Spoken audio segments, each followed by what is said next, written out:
Part 3. In this part, you will hear 3 talks or lectures. The talks or lectures will not be repeated. There are 5 questions for each talk or lecture. For each question, choose the right answer, A, B, C, or D. Questions 21 to 25 refer to the following lecture. Listen to a lecture in an education class. The professor is talking about early teachers. All of you are enrolled in this introductory education course because you want to become teachers. I'd like to introduce this course because you want to become teachers. I'd like to introduce this course with a little information about the life of a teacher that has changed over the past century. Early in the 20th century, the life of a teacher was quite different from what it is now. There were very strict rules that governed every aspect of a teacher's life. The rules were not just about how a teacher could conduct herself in the classroom and on the school grounds. There were also numerous rules that governed just about everything a teacher did. Here are some of the rules. Teachers had to follow strict rules about their appearance. They were sometimes told not to wear colorful clothing, not to dye their hair or wear it loose, and not to wear their skirts above their ankles. Teachers' whereabouts during after-school hours were also strictly regulated.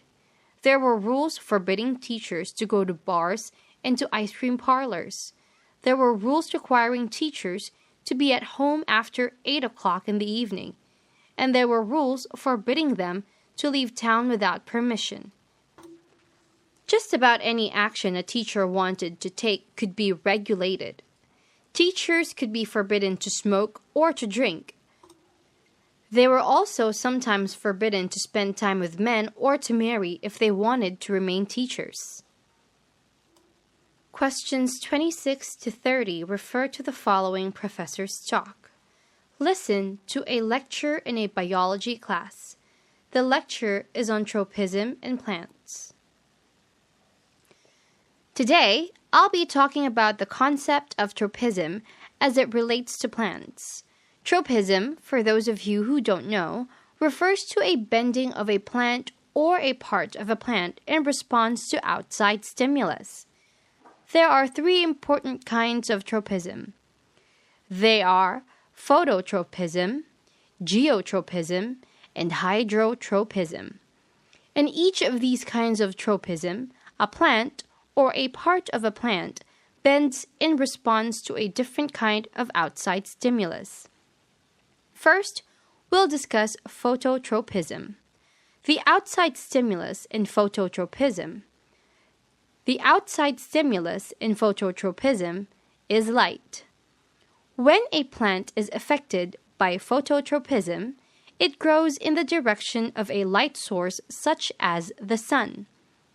The second kind of tropism is geotropism.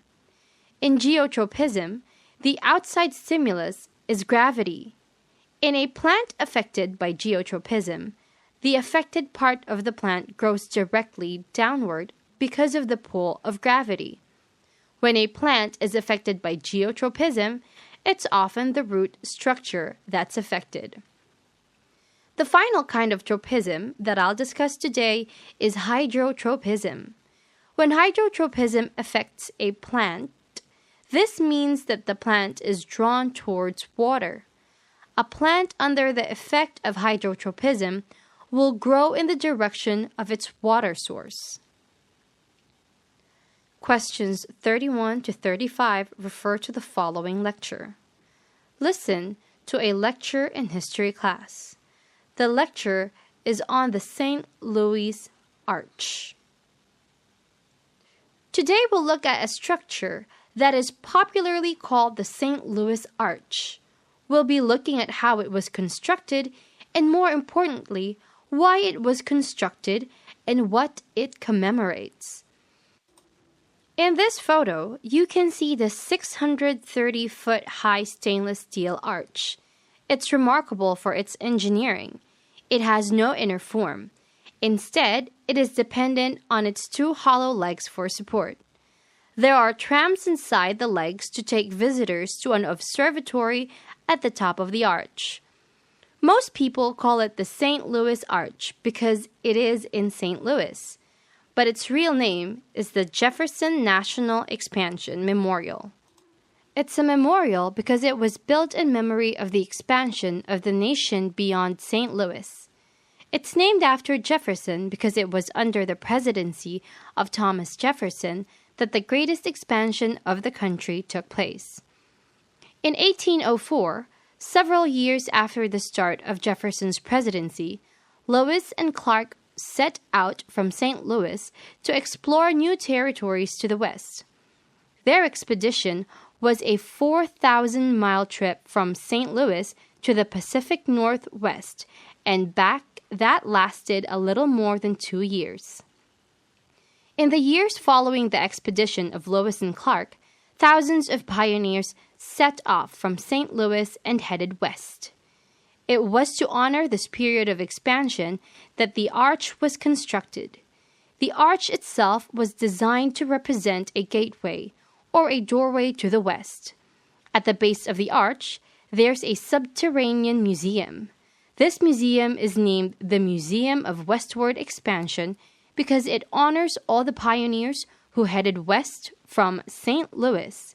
In the middle of the museum is a statue of the president who was responsible for much of this expansion, Thomas Jefferson.